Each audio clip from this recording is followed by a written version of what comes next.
TG Geeks, episode 281, July 6, 2020. Sci-fi and telekinetics. What more could you ask for?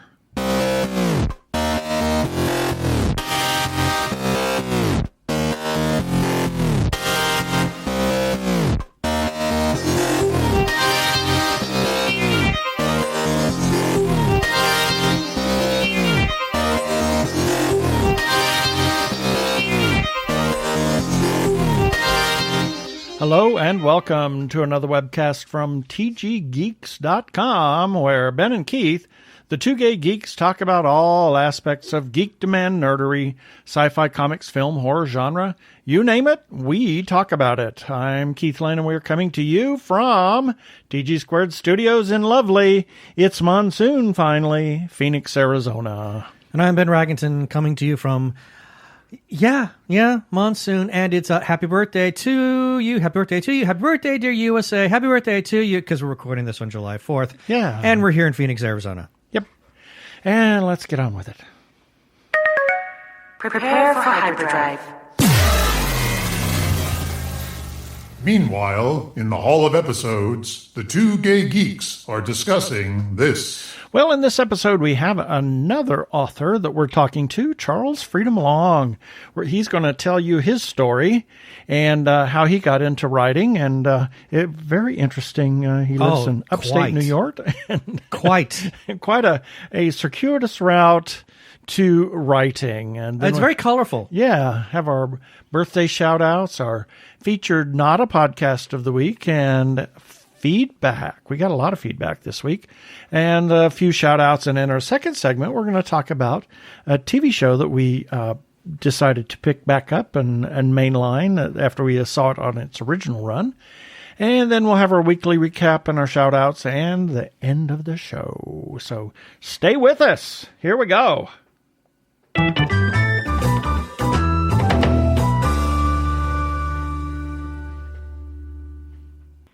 And this time we welcome to our show Charle Freedom Long, an author, and he is up in upstate New York, and we welcome him to the show. Thank you for being on the show, Charles. Thank you for asking me. It's a great pleasure. I'm really enjoying it. Yeah. So tell us, who is Charle Freedom Long, and what it is. Give us the elevator pitch of your life. Well, as if you're going to the top of the Empire State Building or some tall building. So, okay. Well, Charle Freedom Long writes speculative fiction about mainly what it might be like to live in a society here on this planet or on another planet in another galaxy, where talking with the dead is an ongoing daily occurrence, and what that might do to a society. Interesting. So how did you get into writing? What, have you always been a writer from a child, or did you just discover that as an adult, or in your downtime that you discovered that, or?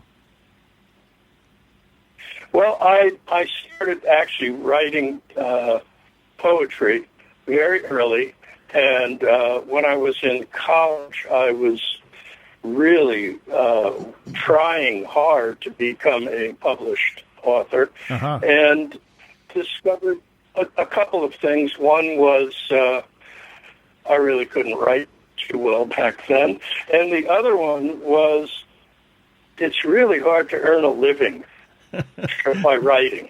Yeah, exactly. So that was a hard lesson. And what I wound up, however, was because I was actually a pretty good writer, I managed to get myself a job as a research assistant, writing technical stuff and writing grant applications, and got to start working in healthcare doing that. Yeah, well, that's and not... that led me to keep going and earn a living doing that, and finally decided to go back to school and took healthcare administration. I got, serious about actually supporting myself. Yeah, there you go. Yeah, well, writing technical manuals is, some people wouldn't call it writing, but it requires you to think and to use a whole plethora of words, as well as be creative in writing those technical manuals, as well as grants, etc., so that, obviously that you can get the grant funded.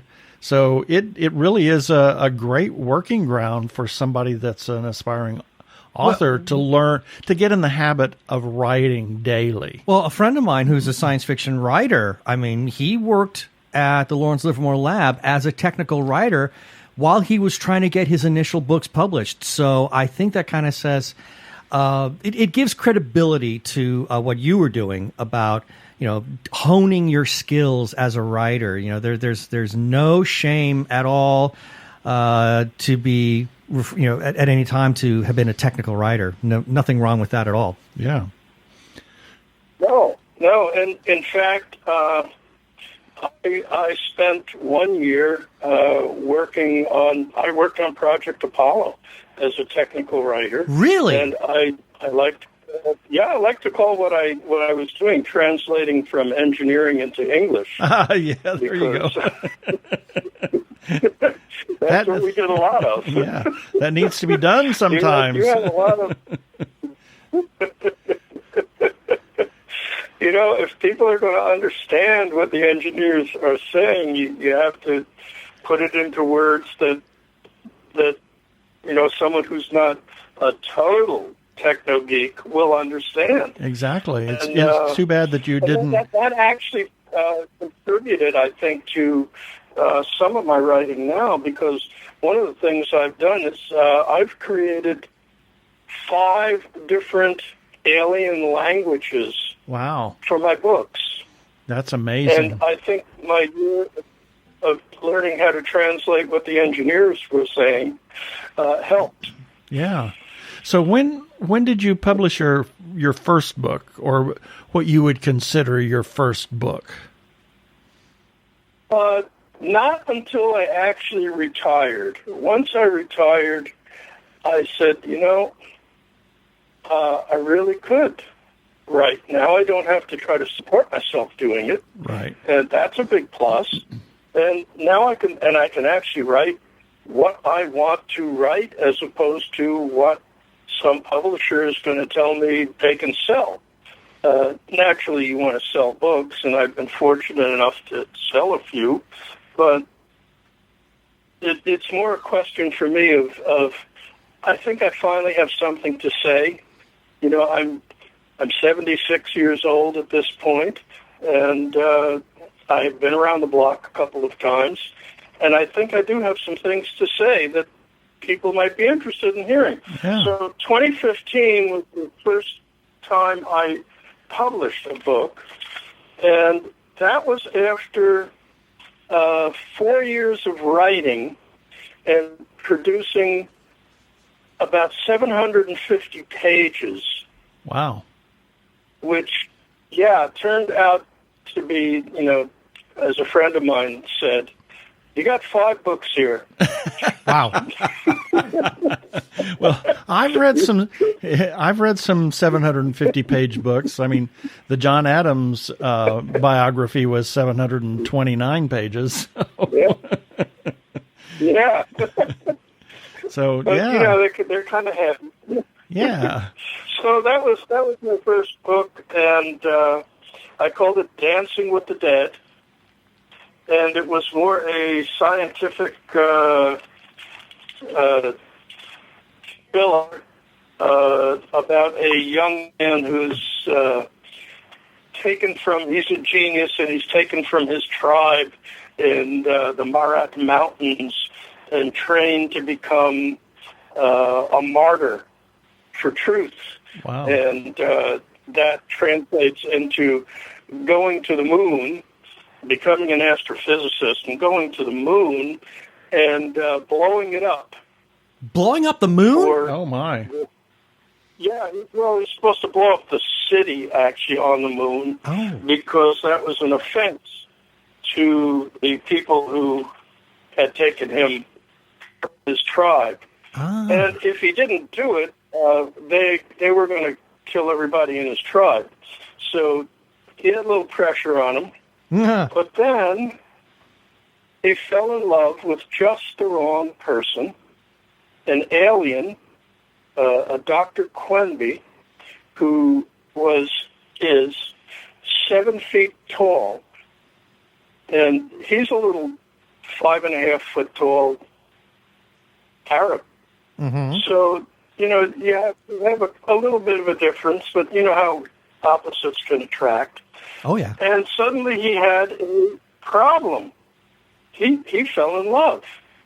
And now he's supposed to not only kill himself, but he's supposed to kill her. And if he doesn't do that, the bad guys that trained him to be a terrorist have been threatening to kill his entire family and everyone else. So he has a bit of a problem that he has to resolve. Interesting. I'll leave it at that. Yeah, that's a fascinating story. So then after that, how many books do you have out right now? I have 3 books out, and I'm working on a 4th. Working on a 4th. Wonderful. After that, next book that came out was called Alvar's Spear, and that is about a half-Terran, half-Antal person. Quenby is Antal from the planet Alvar, and they're pacifists. And she has a child. And the child, she names Gar, is given a chance to save the Antal world from destruction at the hands of its own mother, who happens to be a sentient moon world named Alvar.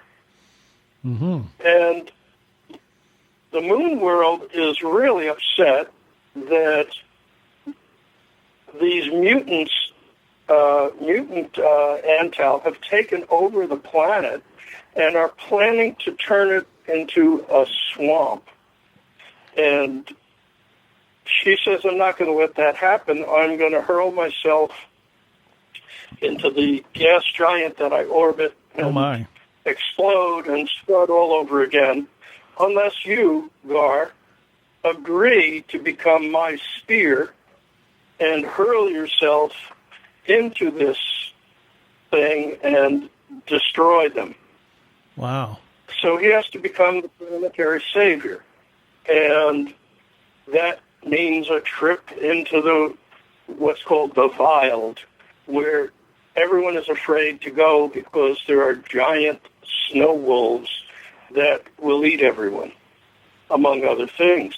And the Antal they live in domed places because their planet is inhospitable twice a year. Once a year it gets too close to the gas giant and it heats up.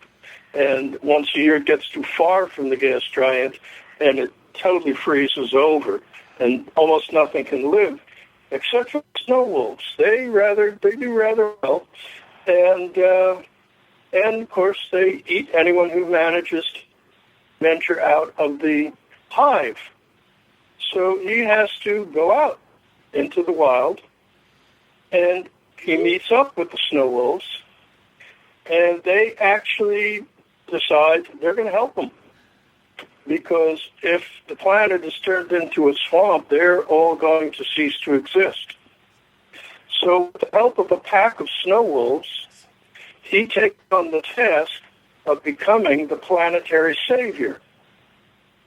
Now, the only problem with that is that when you create a savior, he becomes his own person. Wow. And he decides he's going to do what he wants to do. And whether his acts are judged good or bad is not his problem. Wow. So that's a fascinating premise. There are some surprises for everyone in that. Yeah. That one won That one won the prize as best indie science fiction fantasy book of 2018. Wow. Incredible. Yeah. Now, there's something that you talked about a little bit earlier that I actually found a bit fascinating. You had mentioned writing stories about what would the world be like if we could talk to dead people. And this really goes much further away from your typical paranormal psychic medium kind of story, because now you're talking about what would society be like if talking to dead people was commonplace, and how would that shape society? What was the genesis for that idea, and what were you thinking about, what kind of form society would take if that was a common element? Well, that's a great question, and one of the things I like to tell people when they're asking me about me is that I have one piece of paper that says I'm a psychologist, and another piece of paper that says I'm a medium. I talk to dead people all the time, and I found out a whole lot of things about dead people. For one thing, there's no magic wand that is waved when you pass through the veil called death and go over to the other side. You don't suddenly become a lot smarter than you were.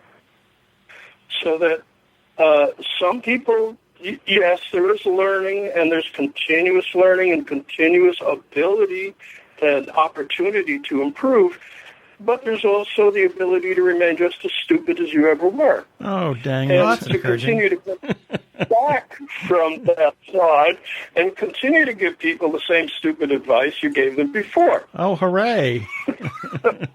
I'm going to be in a good place, right? Yeah, right. So, when you toss that into a society, you have different factors of the dead pushing their particular program. And, in the same way that there's a battle here between good and evil, there's a battle there between good and evil. And oh, crap. You mean it one way? tends to be more on, when I in die? my opinion, more on the good is winning thing, but there's still the forces of evil that have to be dealt with. So in Dancing with the Dead, you've got the forces of the dead on both sides of the battle. And in Alvar's Sphere, you have forces of the dead on both sides of the battle. And in my latest book, Witch's Gambit, you also have that happening. They're there, present. And the society is changed. And also, sometimes, what you see down here is repeated there. Mm-hmm. Interesting. So when you were coming up with these ideas, did you consider what living culture might look like if talking to the dead was a commonplace? Because there are all sorts of interesting aspects that come into play. I mean, if you look at American culture today, religion is, not just here in America, but throughout the world, religion plays a major part in humanity's life. So did you think and consider what these cultures might, what their shape might take if communing with the dead was such a commonplace event? Absolutely. And I generally use my alien cultures for that. And I have to say my alien cultures are generally a lot more enlightened than we are, because, if you're talking to the dead, you're getting a perspective that you don't have otherwise. And if you're aware that life continues beyond what we call death, then some things become a lot less important, like money and greed, than they are apparently to us right now. Religion changes because For one thing, you're not dealing with a religion of you're going to be eternally punished, or maybe you are, depending on how enlightened the society is. So, well, it depends. It depends on how stupid you are in life, as to how stupid you're going to be in death, as whether that's punishment or not. I suppose. Yeah, yeah. Sometimes that can be punishment more than you need. Yeah, yeah. So, yes, the society's changed. The Antal, for example, are constantly dealing with their ancestors and getting advice from their ancestors and being aware of what happened 1,000 years ago, because they've got ancestors telling them about it and reminding them about it. Interesting. In my third book, which is called Witch's Gambit, actually this one is the prequel to the other two, and I wrote it after I wrote the first two. Well, sometimes that happens. That you realize you have more story to tell beforehand. Yeah, it's a common thing where there's more backstory to tell. So yeah, you're at a prequel. Yeah, and that's exactly what happened. And in that one, I have Peyton Ray, who's a successful attorney and psychic. She secretly communes with the dead in a fascist fundamentalist society where they become fundamental religionists. Is she? They would call her a witch. Is she a real person today? Wipe her mind. Is she a real person Sorry? today? Oh, are you talking about reality? Sorry, Well, I'll get off the soapbox. Thank you. Well, Anyway, maybe. In any case, I mean, Maybe. these all sound like really interesting works. I love the universe that you have created here. This idea of what culture might be like if we could commune with the dead. So let me ask this: you've got some interesting works out there. If people want to find them, where can they find your books? Because I think this is some really interesting concepts that you're dealing with here. Where can they find them? Well, of course, they can find me on charlesfreedomlong.com. That's my website. They can find me on Amazon. If they just go to Amazon and type in Charles Freedom Long, they'll get to them. If they can remember a title like Witch's Gambit, Charles Freedom Long, that even helps. Then I'm on Goodreads, and again, that's the same name. And on Facebook, I don't have an author page on Facebook. I have a person page, and I use that because that enables me to communicate with people and have friends and speak and converse back and forth. You can also go to, if you want to support like indie bookstores, you can go to obpbooks.com, which is a local bookstore called Off the Beaten Path, OBP. And that'll take you to the place that sells books for all the independent bookstores. And then whichever bookstore you've accessed it through gets a cut of sale. So, that's a way to buy the books. They're competitive with the Amazon prices. Sometimes they're cheaper, and the local indie bookstores are getting a break too. Very good. Very, very good. do you have a Twitter or Instagram or anything like that? No, despite the fact that I write speculative science fiction fantasy. I'm a retro grouch. I see. Well, Wow, that's so a new term. Facebook is enough for you then. Well, this has been really very fascinating. Well, thank you for being on our show today. Well, thank you for having me. It was my pleasure. I really enjoyed it. Hi, I'm Patricia Chica, director, producer, and here you are listening to my favorite podcast, The Two Gay Geeks. Oh, yeah. Well, that was a fascinating conversation that we had. Was quite interesting. Yeah. And here's a few selected birthdays for July 6th, 2020 through July 12th, 2020. July 6th, Frida Kahlo. I am fascinated by this woman, and I keep thinking back to that movie that we watched. Oh, yeah. Oh, God. Oh, my gosh. It was So wonderful. fascinating. Fascinating woman. A very interesting and colorful life that she led. I mean, and then after we talked to the gal that was doing the It was a play. the Frida Kahlo one-person exhibit or one-person show.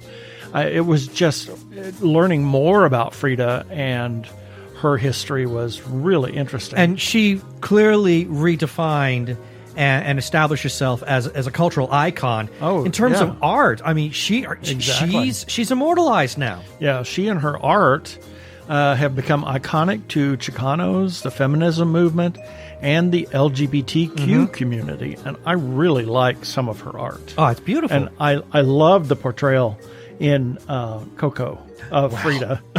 Well, it was and charming. then, of course, Diego Rivera was there as well. Yes, he was painting a nude skeleton. Of course. Wrap your brain around that one, people. Yeah, exactly. And then also on July 6th, we have Janet Leigh, actress most noted for Psycho. Psycho, yep. She filmed she made the film Touch of Evil with a broken arm. Oh, did she really? The whole thing. Yeah, exactly. She was also Jamie Lee Curtis is her daughter. And she was just kind of one of those actresses that was always there, but did a lot of things. So just a fascinating woman. Then we have Tenzin Gyatso, also known as His Royal Highness the Dalai Lama.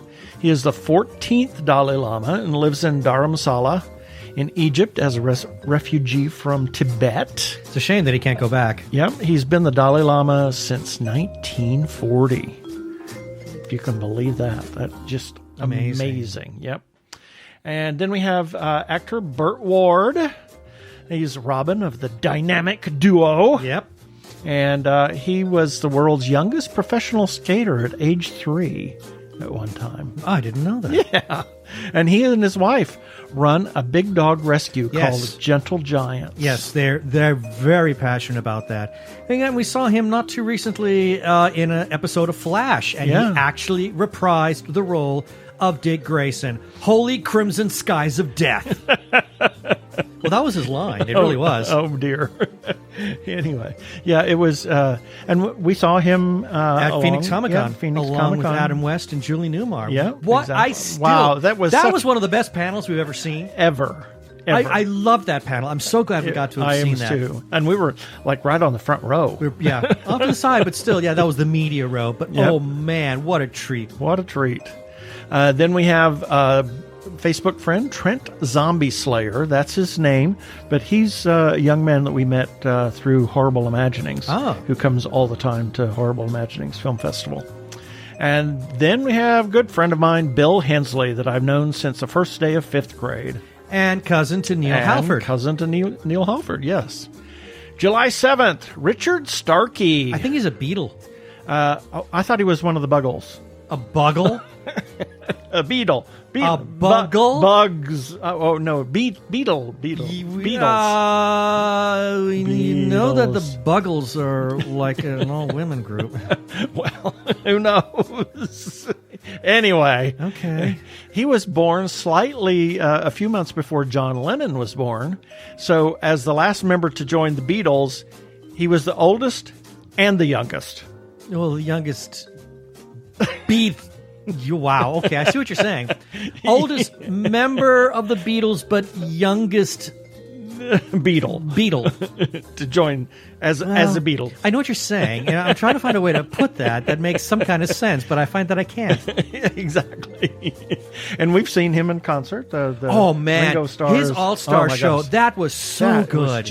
It was incredible. It really was amazing. And I hope one of the things I look forward to with the Great Pause ending eventually is so that we can get back to the concerts again. And exactly. I would like to see him do one more before he reaches a point where he says, I'm done. I'm too old. Love can't do this anymore. Yep. He one of the reasons that he drums the way he drums, it's a right-handed drum kit, but he's left-handed. That's why he always. I guess they didn't make, which is interesting because Paul is a lefty as well, and yet he was able to get himself a left-handed bass. Yep. I think. Yep. Then we have Robert Heinlein, aeronautical engineer. He was a naval officer and science fiction writer, one of the Holy Trinity. One of the Holy Trinity, along with Arthur C. Clarke and Isaac Asimov. Yep. Arthur C. Asimov and... Where are you going with this? I don't know.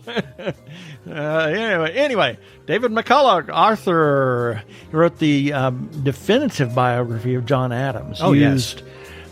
I think I was reading in the foreword that 70% of the book is actual Adams writings. Well, yeah. Because he preserved everything. Well, Adams knew that this was a pivotal moment in history, so he was smart enough. He had the vision to document everything. And, of course, he was always writing to his wife, and she was writing back. I mean, there's so much to refer to that tells you what was really happening at the time. Exactly. Then we have Giancarlo Menotti, composer. He wrote Amal and the Night Visitors, as well as quite a few other operas. He was also a librettist and wrote the libretto for Barber's Vanessa and Antony and Cleopatra, which opened the new Met. And that was music by Samuel Barber, right? Samuel Barber, exactly. So he and Barber actually shared a house for over 40 years. Hint, hint, wink, wink. Say no more. Exactly. John Pertwee, actor, Third Doctor, another doctor that died in the U.S. Did he? Yes, he was on holiday with his wife. Oh, I didn't know that. Attack, yes. Oh, man, that's the same way that Troughton died. Exactly. Except Troughton was at a con. Yeah, exactly. Oh, man, that's okay. That's grim. Let's move on. Yeah, July 8th. Wolfgang Puck. Oh, dear. Celebrity chef. He was actually the first to take his celebrity chefdom to become a celebrity, if you will. And, of course, there's the story. When he was on Beth and Bill. When he was on Beth and Bill here in Phoenix. Oh, my God. You were at your office, and I was at my office, and we're both listening to it live and laughing hysterically because they did not have... a delay. They didn't have a delay button, so he was swearing. He kept saying, that Beth says, "You can't say that on the air." And he says, "Well, I can't say shh. Figure out the rest." Oh, you and I, we couldn't wait to get in contact with each other and just talk about how funny that was. It really was. And then Kevin Bacon, actor, Footloose, Tremors. He created the 6 Degrees of Separation from Kevin Bacon, a little game. Well, I didn't know that he created. I thought someone else did. The trivia said that, I guess he inspired the game. I could see that because he showed up everywhere. Yep. I remember we were on a Disney cruise and somebody, maybe he was like the program director or whatever the position was, but he said you give him a name and he could link that person to Kevin Bacon, and of course it's got to be famous. Right. But he could link that person to Kevin Bacon within 6 steps. Yeah, I remember that. And he did it without fail. Yep. And he's been married to Kira Sedgwick since 1988. Oh, wonderful. Marty Feldman, actor, young Frankenstein. Igor, yes. What hump? What hump? And the reason his eyes were so bulbous and out of kilter was the result of a failed surgery when he was very young. Really? Yeah. What kind of surgery? I can't remember. It was for some disease, and I can't remember what it was now. I was going to write it down, and I didn't. Oh, well. Oh, well. And then we have a Facebook friend of mine and coworker Jane Carney and Trampus Whiteman, who both of them live in the St. Louis area. Oh, no kidding. That's amazing. Another coincidence. Yeah, exactly. July 9th, Tom Hanks, actor. Oh, my gosh. What has Tom Hanks not been in? And I had the pleasure of seeing him in a play in the San Francisco Bay Area. This is at the same time that the ABC comedy Bosom Buddies was on. And he did this comedy called Charlie's Aunt. And he was hilarious. I mean, I almost got sick from laughing so hard. The guy is a comedic genius, not to mention the fact, just a dramatic genius. Oh, yeah. Woody in Toy Story. Oh, yeah. And he is actually a distant cousin of Walt Disney, who he played in Saving Mr. Banks. That's right. And he's also a fan of Doctor Who. Yeah. He's also got another connection to Fred Rogers, of all people. Right. It was not in the trivia, but I can't remember what it is, but yeah. there is a connection to Fred Rogers, aside from just playing him. Yep. In whatever that movie that it was. I can't remember the name of it now. But yeah, I know he's got some connection to Fred. Yep. And then I put Barbara Cartland on here.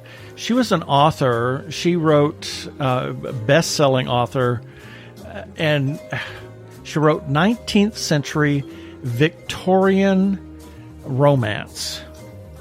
And a bit ahead of its time, I think. Well, she wrote tons of books. She has sold over 2 billion copies. Whoa. And she's kind of a favorite of the British media way back in when. And because she was so over the top, she wore a pink chiffon dress with a plumed hat and a white voluminous wig and heavy makeup. Why am I picturing Dame Edna all of a sudden? Maybe Dame Edna was inspired by her, but you should see the photos of her. Look her up on Wikipedia. Yep, it's amazing. So she could probably go into a drag bar and fit right in. Exactly. July 10th, Nikola Tesla. Inventor, scientist, he was engineer, worked for Edison for a short time. He designed and built the AC induction motor that was licensed by Westinghouse and became the base for power in the U.S. Mm-hmm. And we saw a film. It was called Current War. Oh, my God. It was actually never really released. It did the film festival thing. And then never got proper... Well, I think then it went to home video, didn't it? Yeah, something like that. But yeah, it never check it out. It's really a great It's a phenomenal film. movie. I mean, the cinematography is stunning, but the performances are incredible, and it gives you a really good insight into the history of the electrical wars that were going on. Exactly. And then we have Arthur Ashe, tennis player extraordinaire.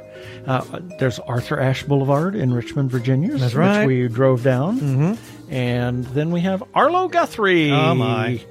Alice's Restaurant Massacre. Oh, yes. the Thanksgiving favorite. The Thanksgiving favorite. There's a couple of things that we always have to do on Thanksgiving. And that's one of them. Alice's Restaurant and the Thanksgiving episode. Mad About You. About You. Yeah, those are the two traditions. But yeah, I think Alice's Restaurant is almost universally recognized as the Thanksgiving tradition. Well, because it takes place at Thanksgiving. Right.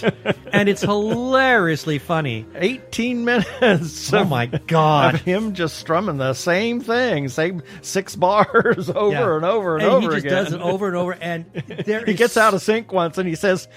I got to wait for it to come back around again. To come back around. It's a work of genius. It really is. And Arlo could have just retired on that one alone, I think.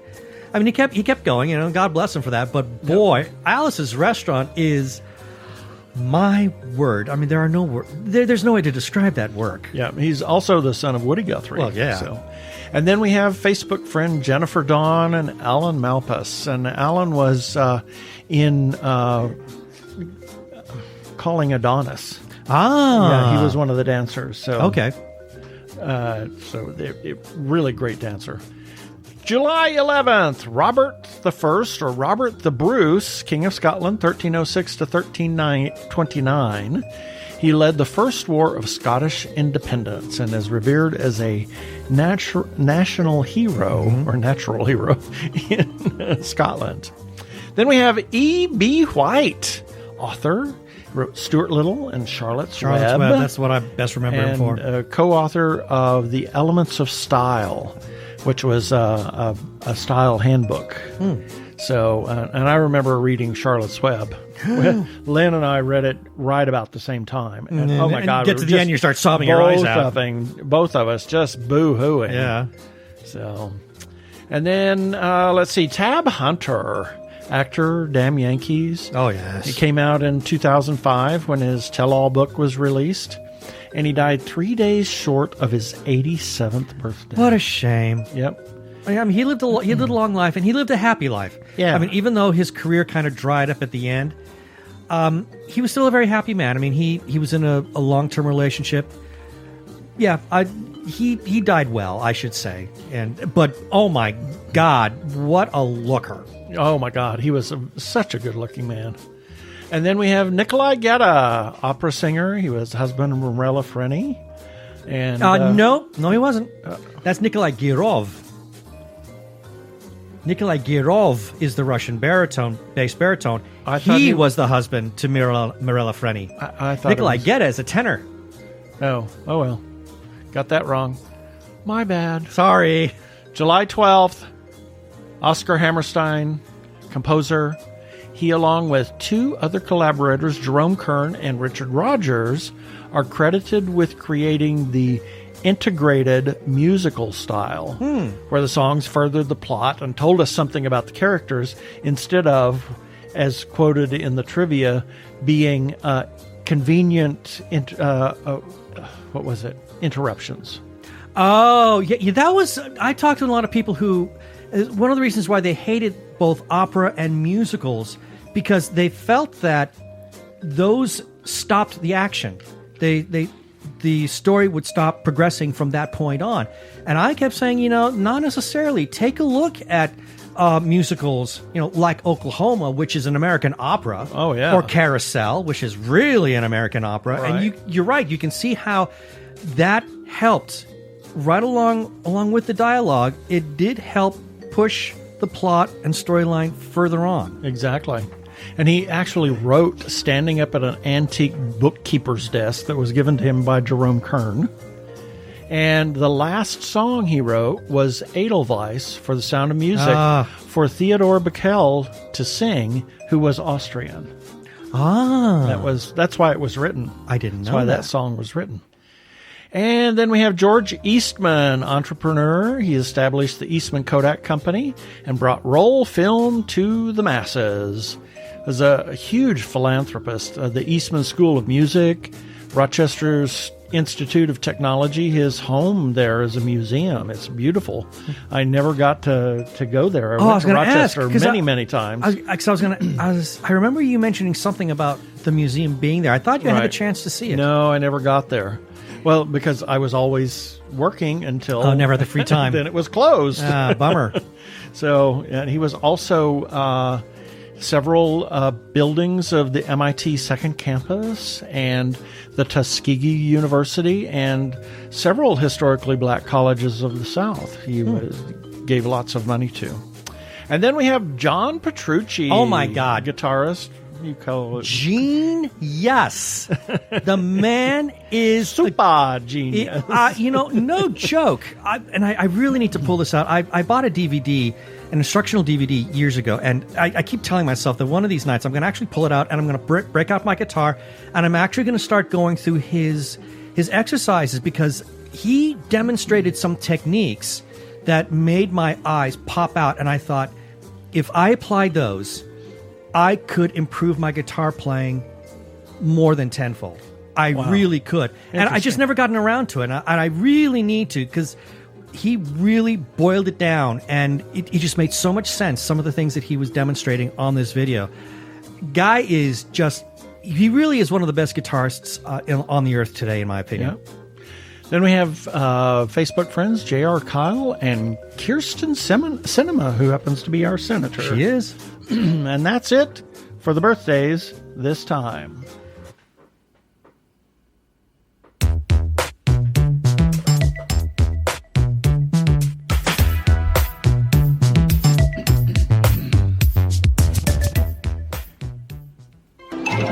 Hi, this is Holly. You're tuned in to Krypton Radio. It's sci-fi for your Wi-Fi.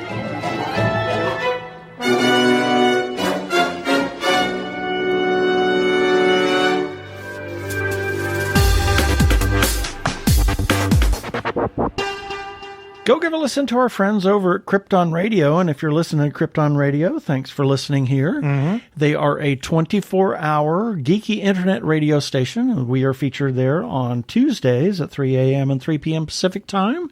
And Gene Turnbow is the station manager. And he's also a writer on their website. Mm-hmm. So go give a look at them. They have some great content. KryptonRadio.com. I'm Daniel Radcliffe, and I believe that reaching out for help is the bravest thing a person can do. If you are struggling and need support, call the Trevor Lifeline at 1-866-488-7386. It's free and confidential, and trained counselors are there to listen 24/7 without judgment. To learn more about the Trevor Project's life-saving work for lesbian, gay, bisexual, transgender, or questioning young people, go to thetrevorproject.org.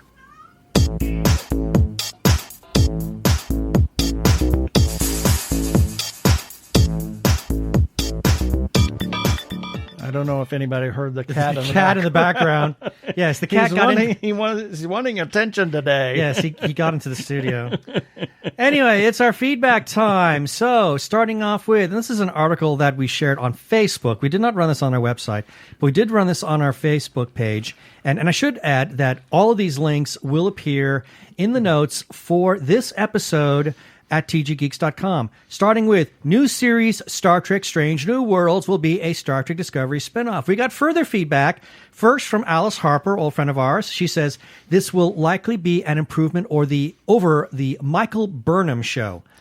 Well, okay. I'll leave it at that. Although I will say that there was another article that came out about this upcoming series, and the showrunners are saying that this will be a return to what we loved about Star Trek, the original series. It's going to be light and optimistic. So I'm very excited about it. And then also got a comment from a classmate of mine, Donald Black. He says, "Oh, mama, Romaine as number one." Well, yeah, Rebecca Romaine is a lovely woman. Yes. And I think she was amazing as number one. Yes, she was. Loved her. And then moving on, regarding Ben's gay breakdown, we're here. Shows the true power of drag. We got a comment from Michelle Mitrani Daly. She said, "So glad this series is getting the attention it deserves." Yay. And we agree. And of course, as we talked about a couple of weeks ago, the series did get a season 2 renewal. Yay. And then moving on, regarding Hamish Downey's 5 questions with Chris Rodriguez of Let Me Draw That. Hamish had a comment, and this is meant for me and Keith. He says, "I really want you," me, meaning me, Ben, and you, Keith. Ben. Yeah, you, Ben. I really want you, as in Ben, and Keith, to go on Chris Rodriguez's podcast. Ben, you? Stop it. It was an incredible experience. It was? You've been on it already? No. Waiting for you. And then moving on, regarding TG Geeks celebrates 6 years. Got a comment from Joseph Gaxioli. Says, "Happy anniversary to you both, along with the entire crew of TG Geeks." Yay, thank from you. Hamish Downey, he says, "Congratulations. You have created a wonderful place and community. Thank you." And then from Craig Stepp, he says, 6 years. That's fantastic. Congratulations, you two. And then we got a comment from your favorite sister, Lynn. She says, "Wow, 6 years. That's a lot of work, and I know it has been a lot of fun, too. 6 years is definitely an accomplishment, and you guys have learned and shared lots of fun. unusual, or just plain useless info in an entertaining way. Yes. And I mean that in a good way. Thank you, everybody, for the congratulations and the kudos, etc. If you want to leave a comment on anything that we do, whether it is an article that we've published or it is one of our episodes, you can do that on Facebook. You can do that on tggeeks.com, directly on each article or episode. You can comment on Twitter and Instagram, as well as any place else that you find a place to comment. You can do that on Krypton Radio as well. Or, how about this? Call us and leave us a voicemail. Wow, what a novel idea. Oh, yeah, that would be cool. We would play that on air. And you would be famous. And you could be famous just too, like us. Just like us. You can call 469-TG-GEEKS. That is 469-844-3357. And as always, please play nice.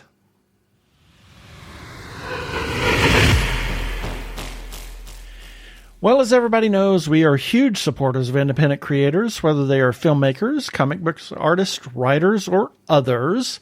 We encourage you to go to their websites and their Etsy stores, their Twitter feeds, any place else that you can find them, their Facebook pages. Check out what they do. If they have a place that you can purchase things, please purchase something. Tell other people about their stuff. Chat them up. You know, in these times where we're not having any cons anymore, they really need your help right now. And we're actually putting together a resource page. And if you are an independent creator and would like to be featured on that resource page, you can go to the contact page and send us an email, and we'll get back in contact with you, and we'll put you on the resource page. So support independent creators. We want to give a shout out to the Joshua Tree Feeding Program. It's a 501c3 nonprofit food pantry for the HIV and AIDS community in Maricopa and Pinal counties. They could use your help right now as well, because all of their little fundraising things that they have do throughout the year have been canceled. So go to jtfp.org and you can give a single gift or a monthly recurring gift. So check them out, Joshua Tree Feeding Program. If you are trans or are questioning your gender identity, and if you are in crisis or are feeling isolated and need someone to talk to, or you know of someone in a similar situation, there is a special hotline just for you. The hotline is provided by translifeline.org and staffed by trained counselors who are transgender themselves. The hotline in the U.S. is 877-565-8860. In Canada, it is 877-330-6366. Or you can go to translifeline.org to learn about the important work they are doing. Please reach out for help. You are not alone. Yeah, baby. They're like two gay geeks. They're together, you know. They're two gay guys and they're geeks. Is that okay?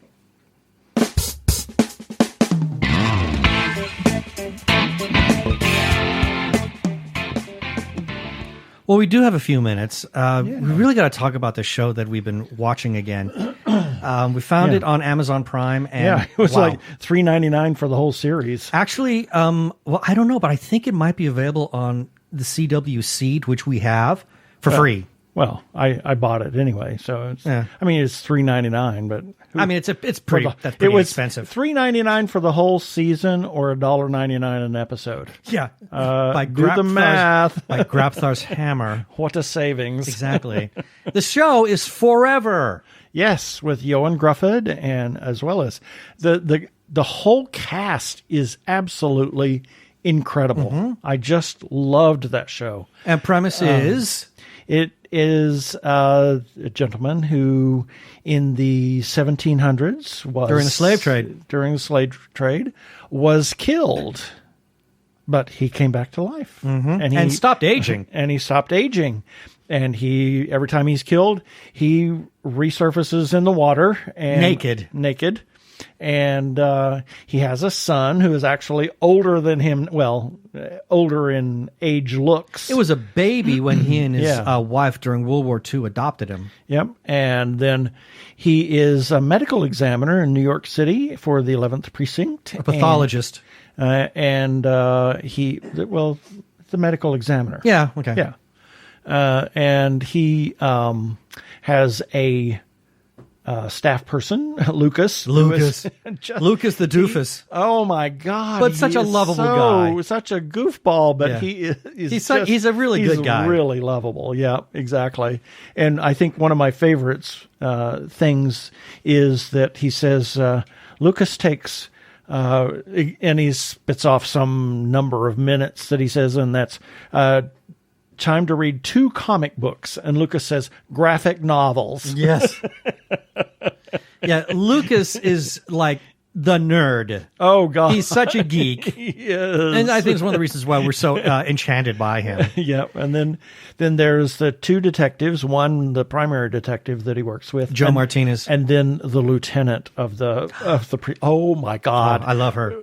just a look. Yeah. Just a look.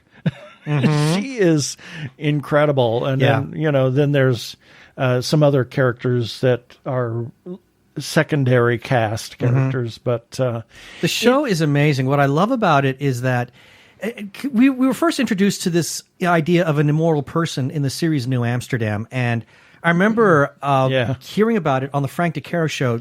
Frank's husband, Jim Colucci, was really hyping it before the show premiered. So we started watching it, and I got really angry because here you've got this guy who learns nothing.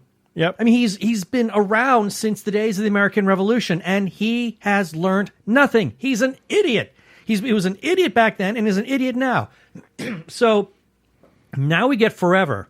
And instead, now we have a man who has absorbed a boatload of information and has honed his observational skills to the point, like, he could be a mentalist. yeah.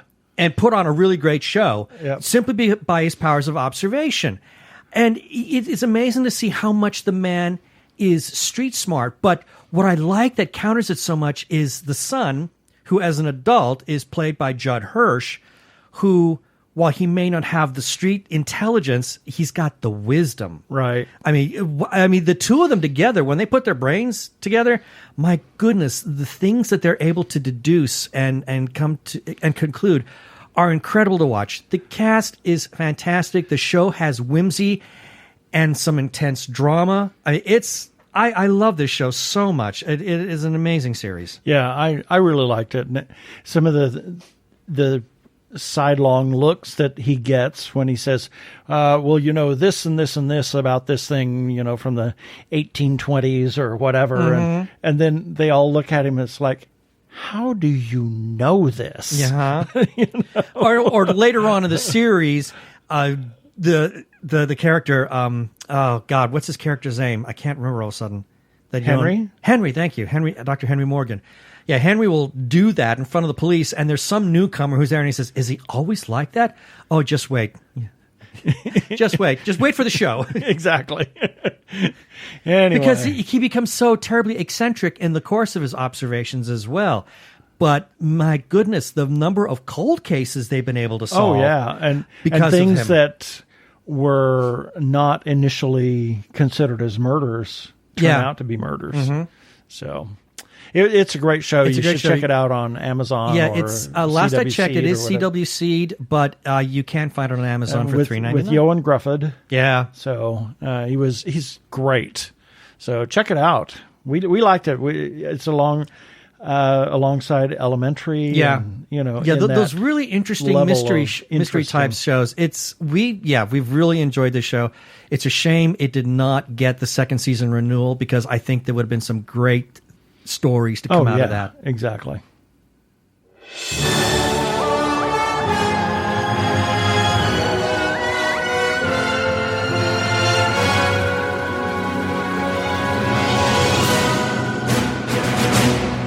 And these are the things that we ran on our website at tggeeks.com this last week, and we'll have the links for each of these items for this episode at tggeeks.com, starting with Sunday, June 28th, Nerdy Chupacabras, issue number 2. Oh, my gosh. And George and Carl. Yeah, George and Carl. And then on Monday the 29th, TG Geeks episode number 280. On Tuesday the 30th, closing out Pride Month, Ben's Gay Breakdown, We All Need a Big Eden. And also, Disney Plus brings Hamilton to the People. On Wednesday, July 1st, Amazon Studios and Michael B. Jordan's Outlier Society present A Night at the Drive-In. This is a really fascinating thing. This is it's a celebration of multicultural voices in film. And there's a summer screening series that's being curated by Michael B. Jordan, and it's going to be launching at selected drive-ins. Check out this link, people. You will not regret it. And then also... let's see. Also, yes, on July 1st, Ben's Gay Breakdown, Love Victor Season 1 Wrap-Up. On Thursday, July 2nd, award-winning filmmaker Nicole Kahn launches Nicole Kahn Films Global. This is sort of like a hub for queer women filmmakers and creators. Check that one out. That is also a very interesting article. And also, Ben's Breakdown, The Order Season 2 Wrap-Up. On Friday, July 3rd, Hamish Downey has 5 questions with Paul LaGreca. That was a very interesting article. Yep. And then on Saturday, July 4th, what else? 1776. 1972. The 1972 film, Old Classics Newly Reviewed. And that is what we ran on our website this past week at tggeeks.com.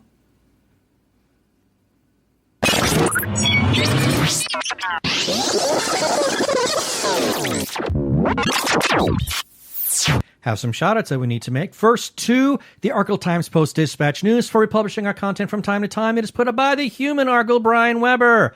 Find the Post-Dispatch News by finding him on Twitter. Search Arkle, at A-R-K-L-E. And you can look for Arkle Studios on YouTube. Brian has a number of projects. He has his Shameless Cash Grab series, his Rants vs. Zombies series, and his game videos of Trick and Treat, as well as Star Trek Online. And we also must give some shout-outs to a couple of Facebook groups for also allowing us to post our episodes and relevant articles on their pages. First, to Gay Geeks After Hours. When I asked their moderators if we could share our content, they said, please share away. The URL is facebook.com/groups/Gay Geeks After Hours. And then to The Gay Geek for allowing us to do the same. And the URL is facebook.com/groups/The Gay Geek. And we must always give special thanks to their moderator, Jeremiah Reeves. Thank you, Jeremiah. And, of course, you're listening to this, so you found us somewhere. And if you wonder where you can find us other places, you can find us on Spotify, TuneIn, Stitcher, as well as where other fine podcasts can be found. Also, check us out on Krypton Radio at 3 a.m. and 3 p.m. Pacific Time on Tuesdays. Listen to their other content, their 24-hour geeky internet radio station. Please rate us and review us on iTunes. And don't forget to subscribe to our YouTube channel, where you can listen to the episode and surf the internet on your device at the same time.